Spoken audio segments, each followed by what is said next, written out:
Every single step of my life, I've just said, screw the rules. I have a better idea. And then I find the place who's amenable to the better idea. You can't just have a better idea. I've always found the partners who want to support that better idea. So that's the key. And the best way to find those partners is to talk about your better idea nonstop. And whoever reverberates with your good idea, you say, let's talk more. And it works. Hi, everyone, and welcome to Path Found, the podcast about the real, messy, unexpected journeys that lead us to the work we love. I'm Monica Argandonia, and every week I talk with someone whose story proves there's no single right way to build a meaningful life.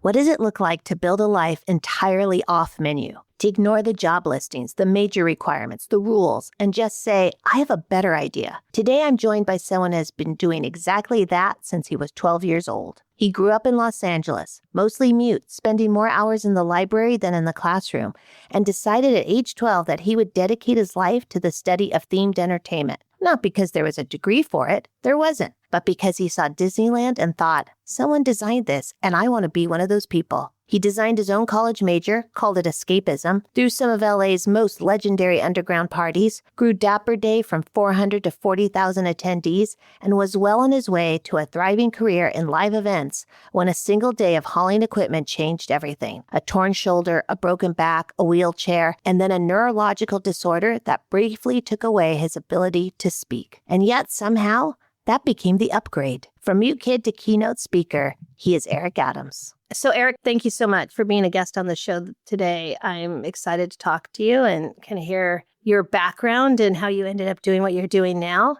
So I always start with the same kind of question. What were you like growing up? Where did you grow up? So I have been through several, I would call them giant chapters in my life. And people are always surprised to hear about what I used to be like, because I'm very gregarious and very talkative, and some might claim charming or fun to be with. And when I was a kid, I was mute. I wouldn't talk, and I knew how to talk, and I would talk when it was safe, like privately with my parents. But in general, I absolutely just refused to talk. I would answer questions of the teacher if they said, what's 8 times 4? I would answer that, but literally anything else, and I would refuse. I just didn't talk. And people put, so my mom would always say, oh, he's really shy, or he's ultra shy. And I don't think I was shy. Me and verbal language just were like, nope, I just don't want to participate. It probably wasn't until I was about 16 that I started having regular conversations like a regular person. And it wasn't some monumental change. It just sort of happened, and I just did it. And so, but I didn't then become talkative. I didn't become super gregarious. I was still known as that quiet kid. And I was voted shyest in the class in high school in the yearbook. And it was probably correct, and so then to have had the career that I ended up having, so the people who knew me in childhood, who then saw my career and all the things I did in life, were just shocked, because they never would have predicted that. Did you have friends? Did you do well in school? I would say no, I didn't. What I found out actually not that many years ago is that I'm autistic ADHD. And yeah, I didn't really feel a need for friends, or I didn't get much out of friendship. So I'm like, why invest in it? And so, yeah, me and friendship weren't great. And then I found, I'm really good at having friends for a few years, and that's about it. And then I'm not great at maintaining them over the years. Now that I know I'm autistic ADHD, I kind of know that's sort of built into the culture. And that you could do things to sort of react or change differently to maybe improve friendships. And I've been putting those to play. I really think my current set of friends are the best and strongest I've ever had. And I really do feel like they're going to linger far longer than my prior sets of friends. I was hyperlexic, which means I was essentially addicted to reading. I always think of the story I think it was 5th grade. The teacher was really trying to encourage kids to learn more and read more. And so we had a reading caterpillar. And so every book you read, you made a little 1-page book report, and it was a body segment of a caterpillar, and you would add it around the wall. And her goal was to get each student to have 5 segments. And I think I did 300. Oh my gosh. And so I think I got to the 30th body segment, and she's like, hey, I want you to still keep reading. I think it's awesome, but no more, we're not going to make any more caterpillar segments because you're taking up too much space. And yeah, and she's like, but I still want you to count it and document it. Like, I think it's really cool. And yeah, I think I read 300 books that year. Wow. And she was really extremely supportive of it, but she also was all, very clearly putting me in a different category. She was segregating me socially from the other students. And all my teachers did that. All my teachers basically said, Eric's going to be over here in his own little world, in his own little corner of the classroom, and he'll be invited to participate sometimes, but otherwise he's off on his own. And then by third grade, I had an arrangement with every teacher from then on that when there wasn't an active lesson going on, that I was excused to go to the library for self-directed learning. And I did that for my whole childhood. Wow. And so I spent far more hours in the library than I did in the classroom. So when you're in high school and you're Mhm. still reading, do you think you're going to go to college? Is that a goal? What do you think you're Yeah. going to do after? Every single teacher I ever had, every single adult I ever met said, drop us a postcard when you get to Harvard. And everyone assumed I was aiming for, not just college, but probably research or professorship or something like that. Academia. They thought I was just this mega nerd, and they were, usually kindly supporting that journey. And so, yeah, I always assumed college was a foregone conclusion, but my family, we were also really poor. And so I was like, yeah, right. I'm not going to Harvard. I'm not going to be able to get to Harvard. And then, of course, I learned about scholarships, and they said, no, you might go to Harvard. But then by the time I think I got to high school, I learned about cultural elitism and classism, and Harvard became less and less and less appealing. But college stayed as appealing, and everyone just said, no, as long as you find the right college, the one that aligns with you, you'll be fine. And so I ended up applying. And also, so one of the things people sort of know about me is that I'm an LA fan. I love the city of LA and Southern California altogether. And so I ended up saying, like, well, what are some of the best schools in LA? And I was also committed to state schools or public schools. And so I found out UCLA had a really, really good reputation and applied there. And it ended up being the only school I applied to, which I do not recommend. Please apply to many schools. And I had with my SAT and grades, I had a 25% chance of getting in, and I got it. And I got a great scholarship, and I was pretty happy. And I went, and they invited me to a special summer program before classes that was aimed at underrepresented students. And because I was a poor white kid, they said I qualified. And so I said, sure, that sounds fun.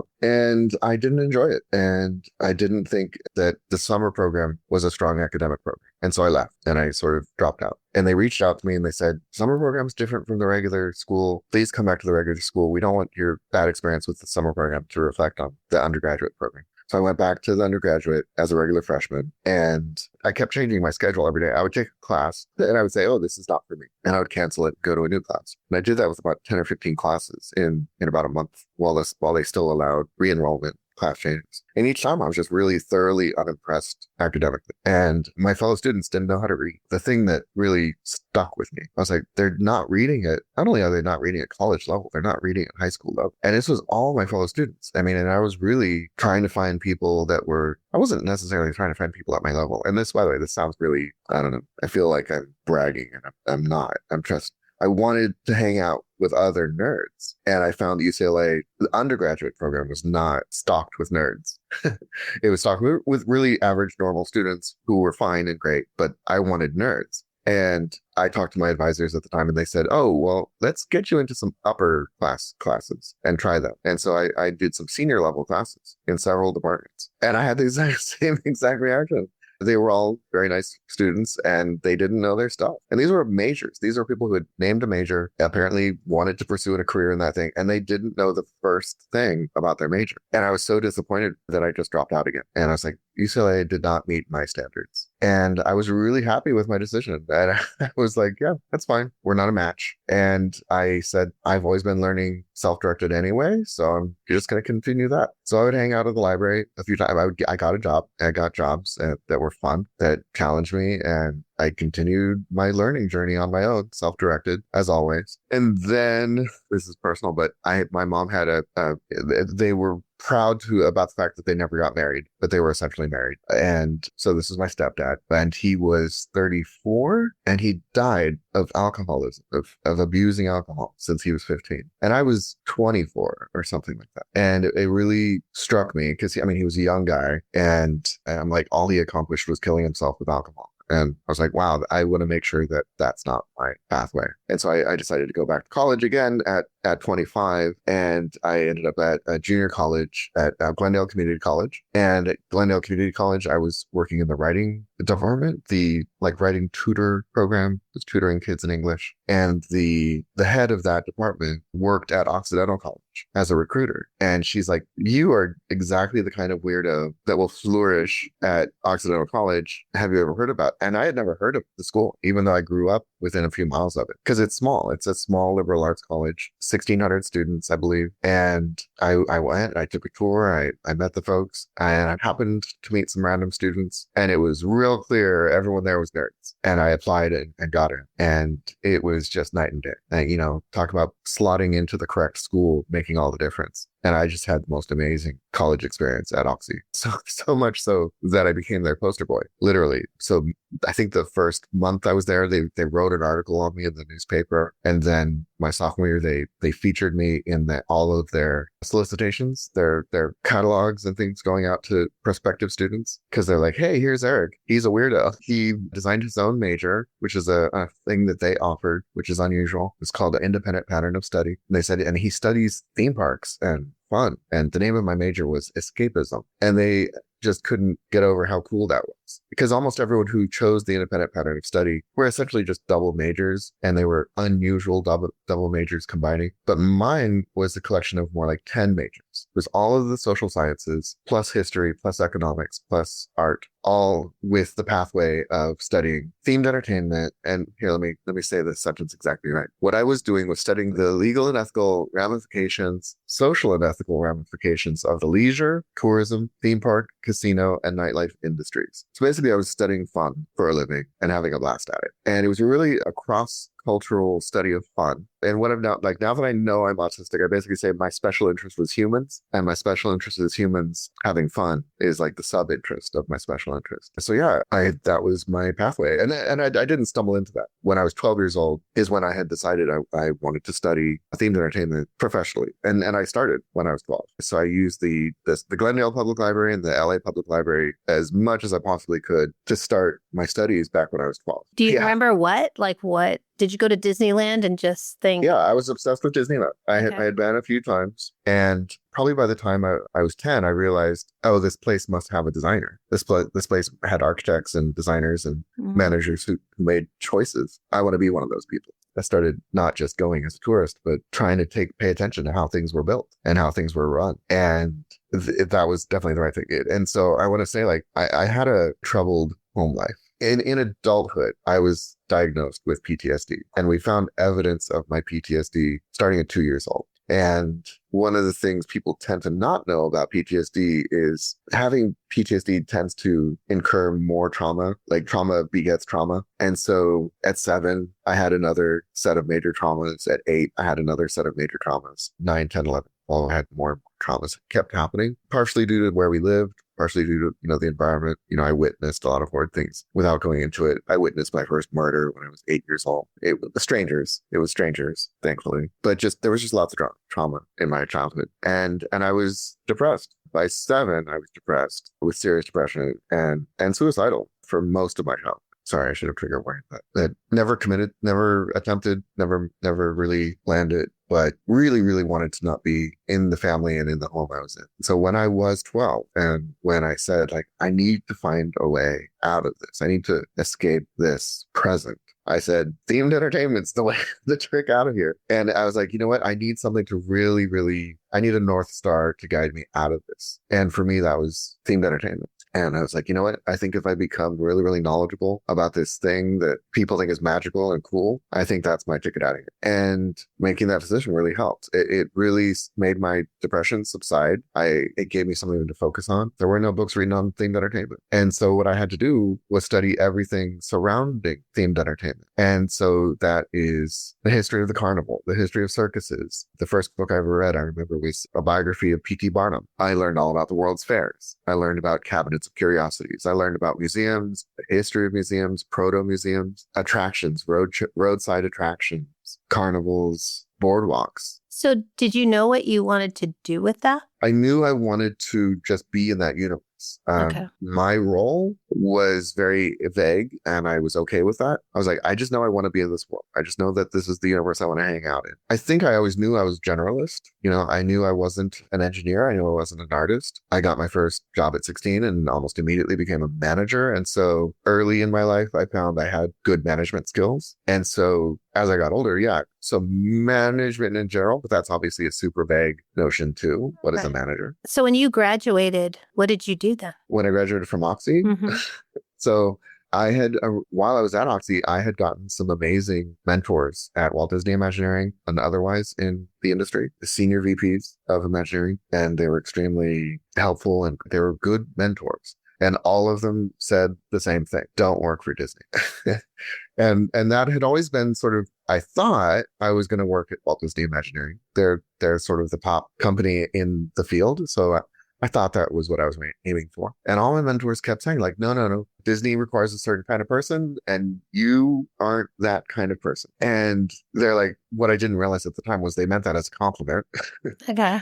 That Disney requires a certain level of sameness. Like you have to fit, they really want you to be a cog that fits in a slot. And my mentors were like, you're too boundless. You're essentially too creative for Disney. And they said you'd be thoroughly unhappy at Disney, and then Disney would essentially get frustrated with you. So don't attempt it. Their advice was 100% correct. There's been no role at Disney that's ever opened up that I thought I would be a good fit for. And so inadvertently, I became a producer, a creative producer of things, of live events. I loved making things happen. My 22nd birthday. So this is before I went to Oxy. I threw a birthday party for myself. I invited 15 people and 30 showed up. And that boggled my mind. I was like, wait, everyone else has told me that if you invite 15 people, 5 will show up. Right. And so I was expecting 5 people to show and 30 people showed. And I was like, wait, this is weird. But I had told people it was a finger painting party. And we did finger painting and had a normal birthday party plus finger painting at my apartment. And it was just this banging success. And so I said, well, what if I did this again for not my birthday? Just because. So I then threw the next thing and the next. And I said, hey, what if I know these bands? What if I book a band and I know performers and I know comics and I know drag queens and burlesque dancers. And I ended up becoming an impresario. A producer of live entertainment. And, I think I had my first real professional gig. I think I was 23. And my first gig, so that was the first time I charged, in other words, to get in. I charged $5 to get into a Bastille Day party that I called Put a Little France in Your Pants, which was a nonsense title, but people loved it. I had 10 bands perform in my friend's backyard over a 12-hour period. It was $5 to get in. And I believe 200 to 300 people showed up. But the big deal was Angeline showed up. So if people know Los Angeles history, Angeline is the model, actress, singer, person. So the first person to become famous for being famous is what she's usually cited for. She had these very busty and outlandish billboards of herself put up around the city that just said Angeline. She was just advertising her existence. And she didn't sell a product. She wasn't really trying to act or sing. She was just famous for being herself. I remember those. I remember those billboards. Yeah. Yeah. And believe it or not, she's still alive. She's still around. I've met her several times since, but she showed up at my first party. And that was such a marker of, oh, you're doing the right thing. Keep going. If Angeline shows up to your first ever real thing, you must be doing something right. So keep going. And this is all pre-college. And so then college happened and I kept doing it simultaneously. So I was essentially still a live event producer while I was having my regular college life. So most of my college career, I was working 20-hour days and just sleeping during the summer. All right. So you're putting on these live shows. Yeah. You're going to college. Yeah. So you're making some money on the side. You're gaining success. This was pre-social media. How are you getting the word out? Well, reputation is everything. Yeah. In the nightlife. Reputation. It's how you do it. And you have to support that reputation. Everyone has to know you and everyone has to like you. And you have to go out like 6 nights a week so that everyone knows who you are, knows your face and falls in love with you, essentially. So this is the guy who did not talk until 16. Yeah. Yes. And now So that's why you're putting on these parties.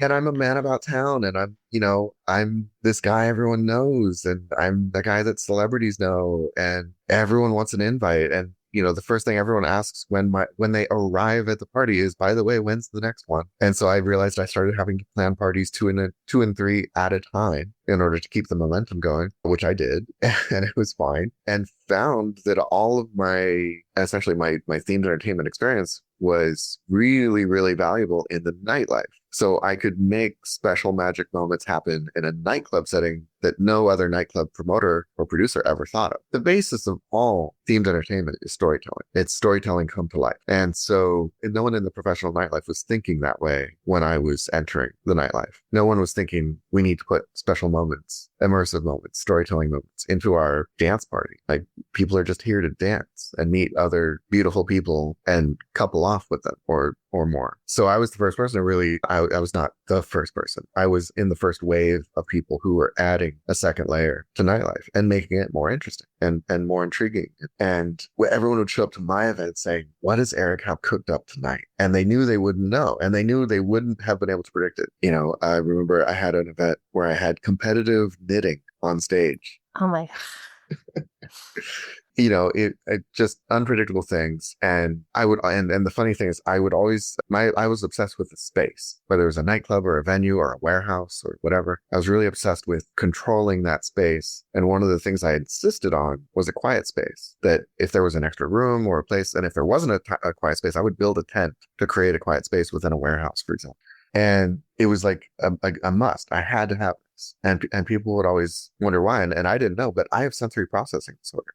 So I don't do well in loud environments unless I'm the DJ, and then I can handle it. And I did DJ for 15 years as well. But I found that I just needed a quiet space to think or to decompress or to deregulate or whatever. And the people always loved those quiet spaces too. So I didn't know it at the time, but I was actually accommodating difference as a producer inadvertently. I didn't know what I was doing. I just knew that I was doing it. And now that I study inclusion and disability and neurodivergence, having a sensory room is a really important thing for a lot of places now. You're way ahead of your time. I was doing that and I didn't even know I was doing it. All right. So how long do you do that? You graduate. Do you do it after graduation? Yeah. Okay. So how long do you do that? So I kept doing it. So essentially I produced live events. So I became disabled at about 42, 43. I think it was 43, which is 7 years ago. So I started my professional producing career, I usually say at 22. So 22 to 42. So 20 years. Yeah. Did you work for other people? Or you just did it independently? Occasionally I would partner with people. One of the big gigs I did was I was a producer on Dapper Day. So Dapper Day is a big production that my friend started having to do with Disneyland. He was a former Walt Disney Imagineer himself, brilliant designer named Justin. And one of the things, if you study theme park history, you always will come across the original paintings by Herb Ryman of Disneyland. These were paintings that were made for investors to entice them into the idea. So it's, beautiful paintings, oil paintings of the castle, Tomorrowland, Frontierland. And the paintings were always peopled by families who were dressed in their Sunday best. And this was actually the way people experienced amusements in the 1950s, is they would put on their Sunday best to go to the carnival or the circus or whatever. And so this was the very, very beginnings of Instagram and social media. He said, wouldn't it be fun if we recreated these paintings in reality? Let's go to the castle. Let's go to the entrance of Frontierland, but let's wear our Sunday best. Let's wear as high fashion as we can. Let's be fashionable at Disneyland. And he took 40 of his friends and they did it, and it was great. And they came up with hundreds of photos, and it was really cool. And he did it every spring and fall to match the spring and fall fashion season. He was very fashion oriented, and he did it a couple of years and went from 40 to, I think 140 came to the next one, and then 400 came to the next one. And he approached me when it got to 400, and he said, I think I've stumbled on a really cool idea, but I'm an artist and I don't know how to run an event, and I don't know how to do any of this. And he's like, but you're well known as a creative producer. Would you help me? And I said, yeah. And I set a price tag, and he said yes. And I took it from 400 to, we went to 1400 the next month, or the next iteration, and then 14,000, wow. and then 40,000. And then it's pretty much hovered at 40,000 ever since. I brought Disney into the fold because we were doing it essentially as a guerrilla event. Mm-hmm. My first phone call was to Disney and say, hey, we're doing this guerrilla event. Are you aware of it? And they're like, yeah, we've been waiting for your phone call. We want to work with you. we love the idea of people dressing nice at Disneyland. It's extremely photogenic and it's great. We love it. And so we started negotiating deals that made it more financially make sense. And then we launched the Dapper Day Expo. So we brought in vendors to sell vintage clothing, and we brought in beauty experts to do 1940s hairstyles on people if they wanted to, or 1960s hairstyles if they wanted to. It ended up being this just amazing, amazing world. And I did that for several years. And then the bad news came. So we're producing this big thing. I'm hiring 20 people to execute the event. We're bringing in tens of thousands of pounds of equipment to make this thing happen. And a week before final Dapper Day, he calls me up and he's like, oh, we can't afford roadies to bring in all the equipment. So you're just gonna have to do that on your own. And I'm like, I'm strong and I'm, capable, but this is tens of thousands of pounds of equipment. I can't just do it. I need roadies. He's like, well, sorry, I spent the money that you had allocated for the roadies on this other thing. And I was also the accountant for the production. So I knew we didn't have spare money. and he's like, yeah, sorry, I spent the money. And he was the boss. And so I didn't have much say in it. And so I loaded in tens of thousands of pounds of equipment by myself and tore my shoulder. I tore some muscles in my shoulder. And so then and it's a weekend long event. And so I did the rest of the weekend in a sling and was like, okay, and just kept going at it. And we sell a lot of retail during the event. And I said, can I use the money from the retail sales to hire roadies for the strike? He's like, depends on how much we make. And I thought we had made plenty. I was also the accountant. So I kind of knew. I'm like, yeah, I think we have enough for a roadie. So I'm going to hire some people. And he said, no, we're going to have some unexpected expenses that you don't know about. I'm like, what? Anyway, so he refused to let me hire roadies to strike. And so I had to then load up all these things with one arm. And I did make some friends and got a little bit of friend help, but not enough. And then long story short, I broke my back. I killed 3 of my vertebrae in my lumbar back, which then put me in bed every day. I was bedridden for 6 months because I moved too much over too short a period of time. So kids, hire roadies when you can. So you did this for 20 years. Yeah. And were able to make a living and having a good time. Oh, yeah. Fit you. And then it all comes to this abrupt halt because of this injury. Yeah. So where does that leave you? Well, so for the longest time, I thought I was injured, and I used the term injured very deliberately, meaning, oh, this injury is going to heal and, I'll be okay. And I was seeing doctors and they would use words like disabled, and I would correct them and say, no, I'm injured.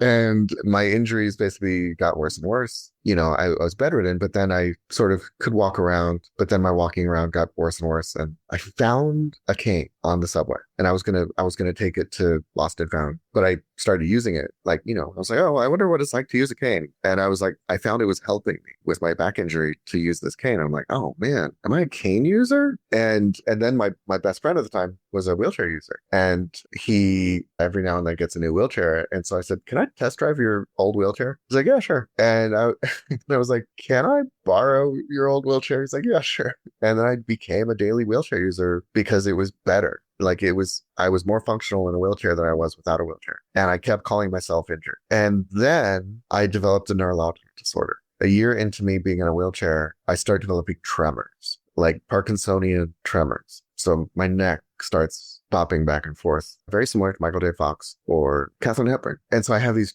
tremors that are just like these celebrities with Parkinson's. And I get checked out and they said, you don't have Parkinson's, but you have a Parkinsonian movement disorder. I'm like, what does that mean? Like, we don't know. You have a mystery neurological ailment. Like, okay. And so that by the time that went maybe a month, it started. The weirdest part was that the tremors were triggered when I would speak. And the tremors are very painful. And so I would speak less and less and less until the point where I literally became mute, because it was sort of like interacting in such a way that, I was choosing not to talk for a long time to not trigger the tremors. But eventually it got to the point where I could not choose to talk. So there was a month or two where I was actually mute. So while that was happening, I'm talking to my doctor, and I had been on California short-term disability, and I was asking him, like, hey, what do you think I should do? My injury is taking a real long time to heal. And he looked at me, he's like, injury? He's like, you're not injured, you're disabled. And, I'm like, what? And the look on his face was like, how do you not know that you are disabled? And So you really thought that you were going to get better, and I was so deep in denial about how medically encumbered I was. And eventually found out there's a diagnosis for that called conversion disorder, where you just don't accept that you're disabled. And I was in that for 2 years, where I just said I was injured and that obviously I'm going to be okay as soon as I'm not injured. So I mean, I'm telling the story with laughing and stuff, because that's when real advancement began. When I started saying like, oh, I am disabled, everything changed, and it really started improving, because up until that point, I literally thought the video game was on pause and that I was just waiting to unpause it. I'm like, as soon as I can walk a little bit better, I can unpause it. And by the way, like while I was that injured and disabled, I was still producing events without. You hadn't stopped. I hadn't stopped. I was still doing it, because the nature of events is, sometimes you only need to put in 2 weeks worth of work for an annual event. And I was producing an annual event, and I was producing it in a way that I was able to hire assistants. So I didn't have to climb ladders and stuff like that. And then I started hanging out in disabled spaces online. I started signing up to hang out in disabled gatherings. I was using the internet to basically become disabled. And there was an interesting story. I went to the Venice Community Resource Center, which is a CIL, Center for Independent Living, these are federally funded programs that are essentially kind of like clubhouses, information resources for the disability community. There's 400 of them in the United States. They're a great resource if anyone has a disability. Check out your local CIL. So I went to Venice Community Resource Center's 40th anniversary party, and I was still very trepidatious, very scared of being a disabled person. And I said, how many people are going to be there? And they're like, oh, it should be about 200, 250 people. And I showed up, and yeah, there was about 200, 250 people, and me in a wheelchair and 2 other wheelchair users. And I was talking to the other wheelchair user, and I'm like, where's the other disabled people? I thought this was going to be 250 disabled people hanging out. And he looks at me like I'm stupid. And he's like, everyone here is disabled, man. Like, what do you think? You think everyone who's disabled needs a wheelchair? And I was like, well, yeah, that's kind of what I thought. That's the international symbol. And, he's like, you need to hang out here more. You need to talk to us more. You need to know. And I then really just fully became a fan of the disabled community and really started hanging out, going to conferences, going to talks, signing up for webinars, learning about the disability community as a culture, learning about its subcultures, learning the richness of its history. And now I can't say I'm disabled enough. I love being disabled. I love how much freedom it's brought me. I love how much of a better man it's made me, better person, a better friend. Disability, I thought 100% was ending my life, and 100% I thought it was ending my career. It turns out, no, I was just getting a secret upgrade. I didn't understand it at the time, but this is 100% been an upgrade to me as a person and to me as a professional. And so the big pivot came about 3 years ago when some very lovely people in my life said, because I was still absolutely 100% pursuing themed entertainment, even though I was producing all these live events, which are technically not themed entertainment. And some lovely people said, you've got all this amazing background in themed entertainment, and now you have all this real world live experience with disability. Can you not put them together somehow? Can't you marry them somehow? And had my aha moment that yes, the industry is actually really bad at disability inclusion. And I know how to fix that. I know how to advocate for my people. And so I said, okay, I'm going to become a disability and inclusion consultant in the industry, and that I'm going to hang my shingle doing that. And I just started talking about it. So there's a lot of sort of gatherings in the themed entertainment world. There's social gatherings and networking events in the industry. So I started going to those and befriending people. And anytime someone asked me what I would do, I would say, well, I'm disabled, but I have plans to become a disability and inclusion consultant for the industry. And I just said it with some confidence. Mm-hmm. And saying it with some confidence led to introductions. And this person's like, oh, this person wanted to solve a certain problem with their escape room. And this person wanted to solve a problem at their water park. And could you talk to them? And within a few months, a really good friend of mine, Grace, said, hey, they have an education conference every year. The TEA, the Themed Entertainment Association, has a conference every year where we talk about sort of best practices for the future of the industry. What if we put together a talk? Let's pitch a talk. And I'm like, I have nobody in the industry. I'm literally just this disabled dude. And she's like, yeah, you're who they need to hear from. I'm like, all right. And so we pitched this talk. on how to make the industry more inclusive. Here are 4 specific ways to make the industry more inclusive. And the TEA came back and said, you're in. The talk is in October. It's at Knott's Berry Farm. You're going to be on the same stage that Elvira and Snoopy made famous. And I'm like, what? Like, I'm in. Like, I'm like, do you know that I'm nobody? So obviously the imposter syndrome is roaring its ugly head. And they're like, no, you don't understand. There were 80 paper proposals for about 13 slots. And yours is number 1. Like, yours was the highest rated of all of the entries. Like, we are desperate to hear from you. We are so eager to hear from you. And I'm like, you've got to be kidding me. Like, this has to be a joke, right? And yeah, so that talk was last October. So even though you had all the success with 20 years of live production, you'd worked with all these different people, you were honestly really good at networking, you still felt at that point like an imposter. 100%. Because now I'd been living with disability and ableism for 5 years or more. And I can't tell you how pervasive ableism is in all industries. At certain points, as I was getting more abilities, I went on interviews. And I mean, you saw me at the class yesterday. I don't present as disabled if you just took a glance at me. I have to verbally come out as disabled, but I have 5 disabilities, and any one of them alone would be disabling.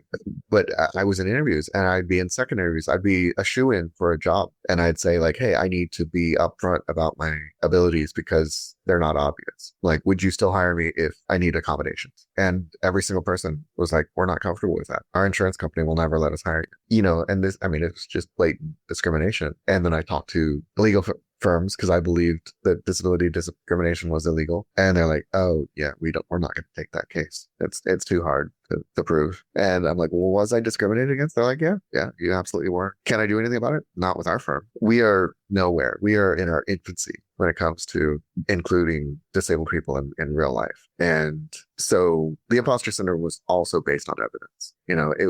It wasn't just imposter syndrome. It was, you had these are true barriers between disabled people and jobs. So how did the event go? With the talk, Mm-hmm. it was amazing. So Grace and I gave the talk together. And one of the big things I'm about is for the industry, when I talk about inclusion, I'm not just talking about disability. I'm talking about all the things we currently don't design for. And that includes neurodivergence. That includes people who are larger than average, people that are taller than average, people that are older, people that are younger. Kids under 5 are not designed for at these family-friendly theme parks. They are hostile environments to children. They're hostile environments to elders. They're hostile environments to people with chronic conditions that don't rise to the level of a disability.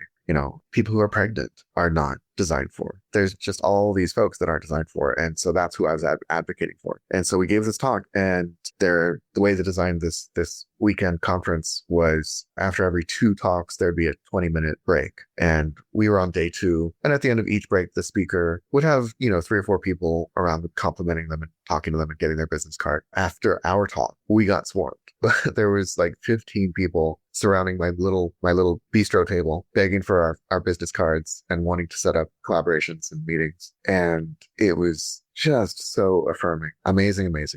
And I've been able to set up amazing collaborations, meetings since. Because essentially now, the big gist of the talk was that I'm setting up a consulting firm, basically, for folks to deal with disability and inclusion issues. And that'll be a for-profit company. But one of the points in the talk that I made was, we're never going to be inclusive if there's not an incentive program. It's been the law for 35 years for these places to be inclusive, and they've just dropped the ball for 35 years. And governments won't enforce it because theme parks are just too weird. They don't know how to penalize a theme park or a water park or things, because they're so used to dealing with office buildings and banks and grocery stores. They don't know how to handle a roller coaster. And so they've gotten away with it. These companies have gotten away with being non-inclusive for 35 years. So I said, okay, well, we're never going to get there without an incentive program. And I said, who has done this right? And you're familiar with LEED certification for buildings for sustainability? LEED Gold, LEED Platinum. These are awards that were initially given just to award builders who used sustainable practices in their buildings, architecture firms and contractors. And I said, why don't we just copy their homework? Why don't we just literally say, if you can prove that you're more inclusive than you used to be, you get a tax incentive? And before I made the talk in October, I cold called several legislators in the US and said, hey, I've got an idea. I want to create an incentive program for themed entertainment entities to be more inclusive by giving them a tax incentive if they can show that they are more inclusive. And all four legislators were like, oh my God, yes, sign me up. This is an amazing idea. And so that was very reassuring as well. And then one of the companies that I met with after the talk is a Canadian company and said, oh my God, you need to talk to Ottawa. Canada's going to love this. They're going to eat it up. So it's clear I now also have to build that company. I need to build a global nonprofit. Essentially, the U.S. Green Buildings Council is the nonprofit that administers the LEED program. So I also need to form this nonprofit that is the global administrator for this incentive program for disability inclusion. So that's what you're working on right now. That's currently what I'm starting my own consulting firm for profit. I have this nonprofit disability inclusion administration firm, but everyone's cheering me on. The TEA just recently invited me and Grace again to give yet another talk in October. Again, I'm consulting with individual companies. In other words, it's going well. What an incredible story. I mean, it is, you went from kind of this obsession with theme parks and entertainment, design your own major, you make that into this career where you really kind of didn't fit in anywhere else. I mean, you created something that fit you. And then even at this, what a lot of people would have taken as a setback, you have embraced. I mean, this is really incredible. I'm rooting for you too. Thank you.